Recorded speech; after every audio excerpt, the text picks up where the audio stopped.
Hi everyone, welcome back to my channel. Thanks for tuning in. Last week I talked about 3 reasons why you might be feeling addicted to sugar, and this week I really wanted to dive into what sugar itself is. We talk a lot about glucose spikes, insulin, and how sugar causes diabetes and all of these things, and I really want to shed some light, help educate a little bit about how our body uses glucose and who really needs to be worried about these glucose spikes. If you don't know already, my name is Kayla Marie, and I've been a certified personal trainer and nutrition specialist for over 10 years now. My aim is to help reduce your fears around foods and help you actually get healthier rather than feeling miserable on your way to get there. So first off, let's talk about glucose and what it is itself. So glucose is a simple sugar or a sugar molecule. It contains 6 carbons, 12 hydrogens, and 6 oxygens. It's considered a monosaccharide, which is a fun way to just say simple carbohydrate. Other monosaccharides are going to be the fructose that we find in fruit and lactose that we find in milk, for example. More complex carbohydrates are typically more of your starchy carbs, wheat, rice, grains, and those are still going to be broken down into their simplest form of glucose once inside your body. These complex carbohydrates are typically going to be a little bit more starchy and contain usually a little bit of fiber as well. So all carbohydrates are going to be essentially broken down into their most basic forms that your body can use. That is why we have a digestive system. You consume the food, our digestive tract breaks up those chemical bonds in the food in order to extract the energy and the nutrients that we need to fuel our cells. Carbohydrates are your body's main and preferred source of energy. Your body needs it in order to operate. Now, there are a lot of people who don't believe carbs are essential for your body, and what ends up happening to those people, right? So when you don't consume carbohydrates, your body cannot fully break down triglycerides. Triglycerides are fat. When you're unable to fuel that process to fully break down those fats, those triglycerides are only partially broken down. We call those partially broken down triglycerides ketones. Over thousands of years of evolution, your body has figured out how to adapt to periods of famine or periods of times where we don't have carbohydrates available for energy. Maybe we're mostly consuming animal products. We end up using those ketones to fuel our brain. Your brain is an organ that needs a minimum amount of sugar, of glucose. I talked about this in my previous video, that it's not your fault for liking or wanting carbohydrates or sugar. I feel like a lot of times in our society, we think that we're like, oh, I'm such a carb fiend, or like, I need to just cut carbs, or, you know, my body is sensitive to carbs, or I really just don't need the sugar, etc., etc. And I get the sentiment when we say these things. However, it's just wrong.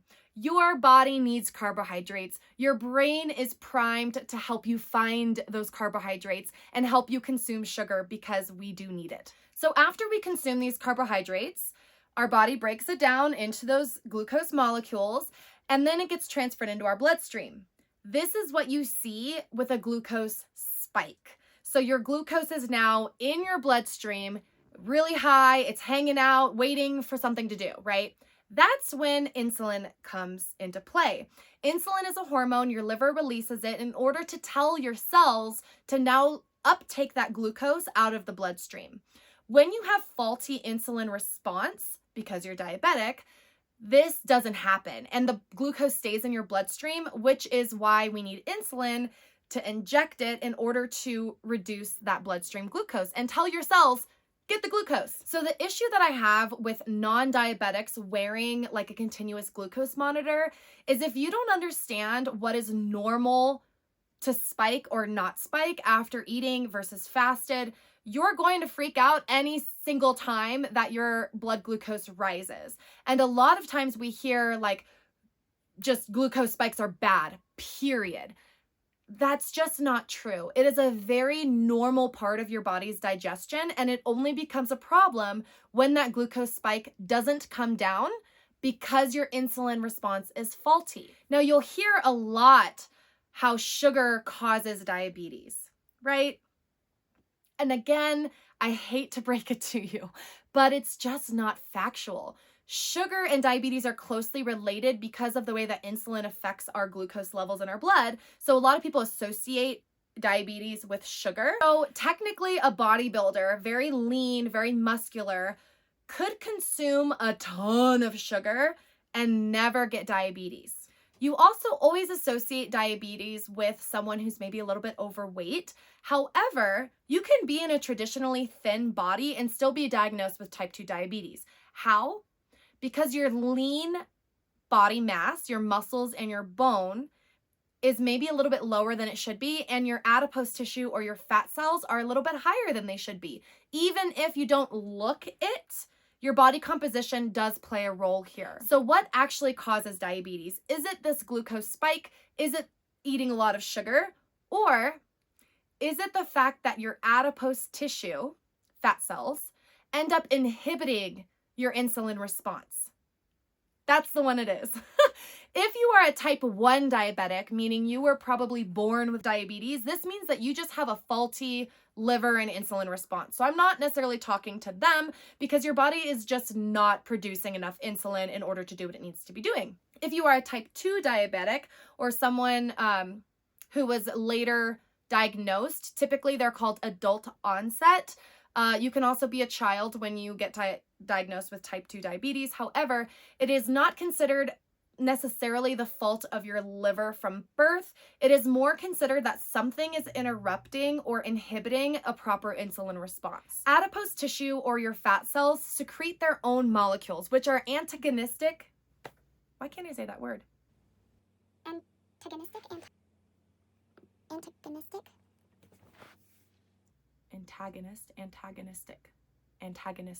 Antagonistic. So adipose tissue or fat cells are antagonistic to insulin. This means that I said it right that time. So adipose tissue or your fat cells are antagonistic.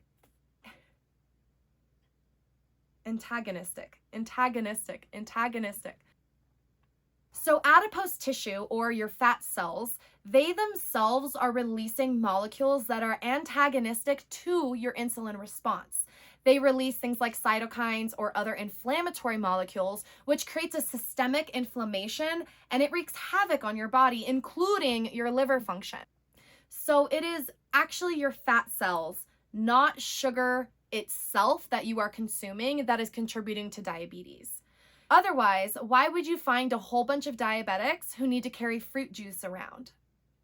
Well, contrary to popular belief, it isn't hyperglycemia or excess high blood sugar that is oftentimes the most dangerous part of diabetes. It is hypoglycemia or low blood sugar that will inevitably kill somebody. So diabetic coma happens when you don't have enough sugar in your body to fuel your cells' systems, and then your organs and everything else just start shutting down. So if you are non-diabetic and you notice that after you eat certain foods that your glucose spikes, that is normal and supposed to happen.